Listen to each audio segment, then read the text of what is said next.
that represent that public should come up with logical, clear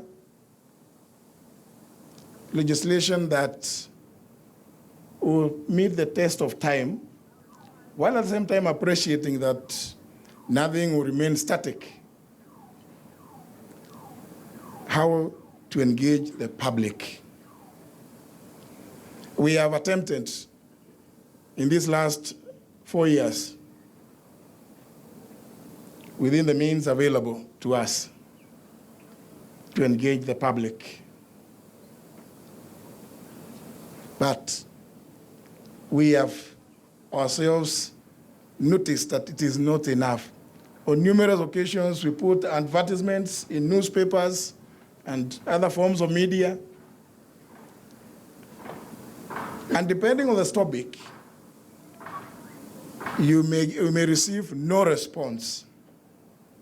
That forces us to begin targeting professions to get input.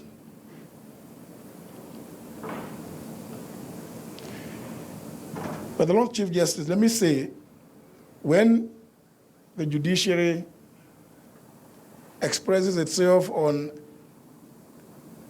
inadequacy, the point of inadequacy of participation, we take it seriously. And I think it's fair for me to state it here that contrary to perceptions created out there, and I've been in another meeting where I've just been, I say that it is fair that people should be able to express themselves about issues and about others. However, it is not a problem.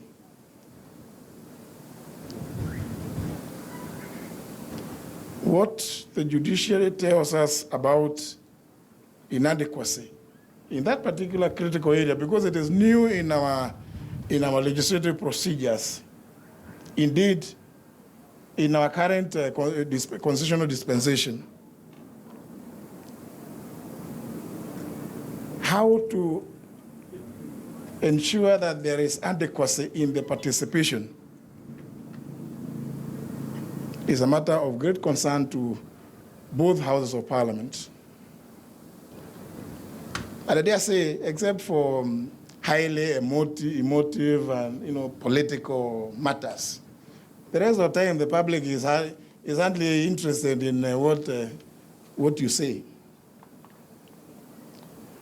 I have seen the Kenyan public sometimes even make comments that they have been watching proceedings in the House of Commons in England, and they saw a house that was full. Of course, I say, yeah, it is good to make that kind of observation. But what is the time? It's an extremely exciting moment in the proceedings in the House of Commons when the Prime Minister is answering questions. So these Kenyans have forgotten that they told us the president, the deputy president, and cabinet secretaries are not members of parliament. So the excitement where they could be, which people enjoy when they see the Prime Minister of Britain being grilled, as they say. The Kenyan politician is also has inventions. Please, let me explain a point here. That one grilled drives me to another point, another one. Please don't be scared. Politicians are in the habit of saying they are summoning everybody. You don't say we will summon you, we'll summon the judiciary, we'll summon the judiciary for what?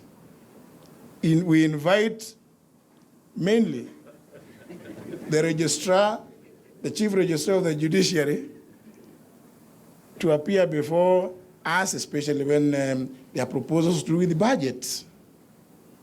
They come before our committee, they explain this is what the judiciary is doing. Nobody is summoned. For the last 4 years, I have not had occasion to sign any summons. And I understand about that, having been in the judiciary. I have not signed any summons. There has not arisen a situation when we are to summon anybody. which means the invitations have been honored, and where there have been discussions. Honorable Chief Justice, your predecessor always picked his phone and called and say, is it right for the Chief Justice to be summoned? And I would tell him, you know, the Honorable Chief Justice Mutunga was my teacher. And I'm sure he taught the Attorney General, because the Attorney General was that time a little young. I said, have you been summoned, Chief Justice? Summoned? I said, no. Let me get to the office. You are saying you have been summoned.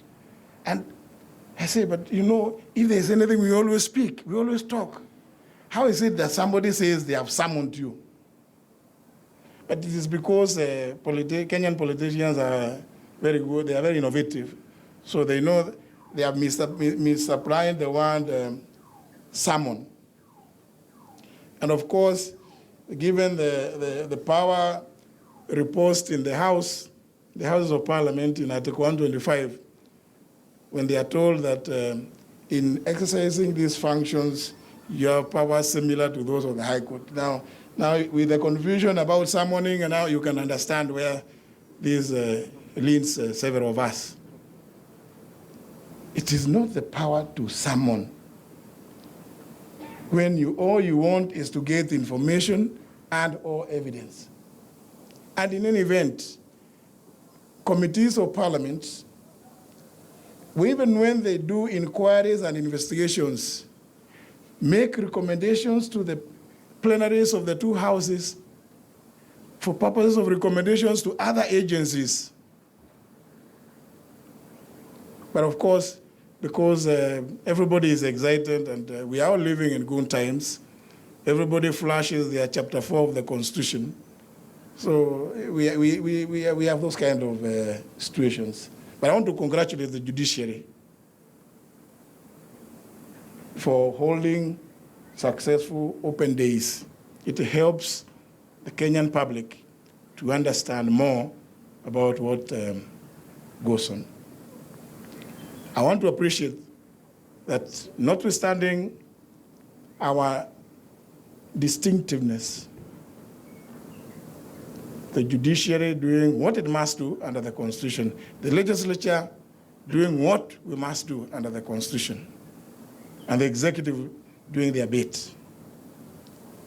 We appreciate, Chief Justice, that it is our business to make laws. If you look at 94, it is our business. But we also appreciate that it is your exclusive mandate to interpret those laws. Indeed, to even declare those laws which we make illegal or unconstitutional. Once you express yourselves as a judiciary, it is the responsibility of those that initiated those laws to heed the advice from the courts.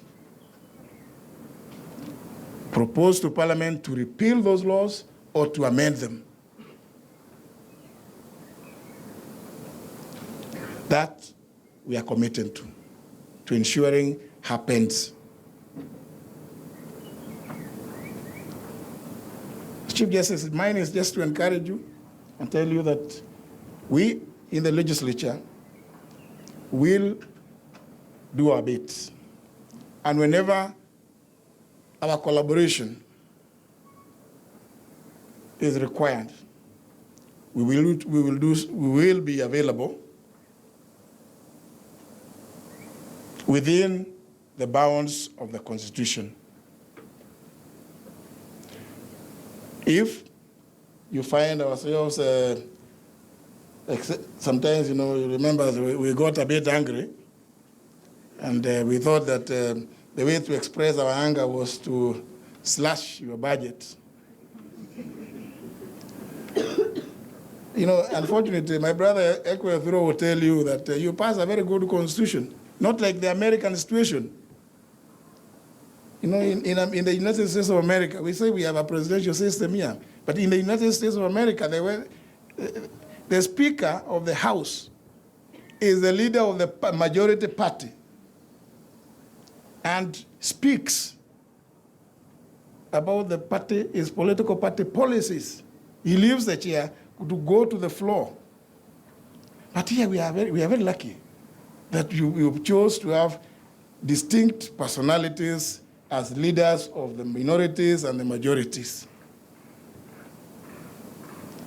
Indeed, unlike in America, you put a specific clause at 122 that the speakers of both houses have no votes. So even when you see the legislature angry with you, we still appreciate that we are interdependent, and we will do our bit. Indeed, I constantly keep track of what is coming from the judiciary. Please, they have gone through, they have looked through, and they have also sat in the sector hearings. Let us leave the judiciary to implement their programs. That has been our plea, always.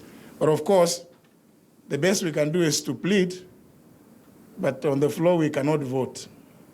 So we can commit to continuously pleading with our members, but when the vote is taken, please just take it that that's a much we could do. But I don't think whether we are really antagonistic. We do not want a situation of antagonism. There is no need. We want to assure you our full support. We have come from far, done so many things together, and I really must also thank the former Chief Justice for his many achievements. And I can see, my Lord Chief Justice, you too are starting on a high note. We will support you. Thank you very much. Thank you.